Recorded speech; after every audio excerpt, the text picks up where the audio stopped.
একেবারে ভেঙে গেছে মসজিদ। একটা লোক পড়ে গেছে জাতা খায়া গ্লাসটা ভেঙে গেছে আর কি। আল্লাহর ঘরে এনে স্লোগান এটা বলছে, ডাইরেক্ট অ্যাকশন কথা বলছে। নাসিরুল্লাহ সাহেব পাটোয়ারি সাহেব ওইখানটা বাড়িতে আছে, তার সাথে সবাই বাড়িছে, সবাই বাইরিয়া তারে ধাক্কাইয়া নিয়ে যাইতেছে এবং আরও মুসলিরা যারা আছে তারা ধাক্কাতে কী করতেছে এরকম ওইখানটা বাইরনের সময় এই গ্লাসটার মধ্যে ধাক্কা খাইয়া গ্লাসটারে ভেঙে গেল। তখন আর কেউ দেখলো না গ্লাসটা যে ভাঙছে। অনেকজনে আহত হয়ে গেছে, অনেকজনের পাও কেটে গেছে, হাত কেটে গেছে।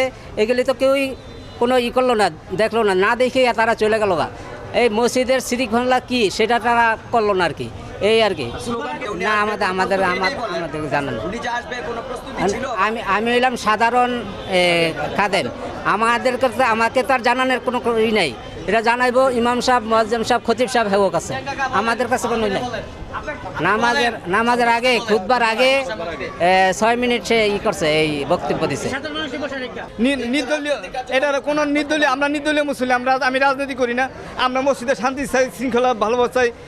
আমরা মসজিদে এই অশান্তি চাই না কোনোদিন। একেবারে ভেঙে গেছে মসজিদ। আমি ওখানে আমি ছিলাম, ওখানে ধাক্কা দেখি একটা লোক পড়ে গেছে জাতা খায়া গ্লাসটা ভেঙে গেছে আর কি।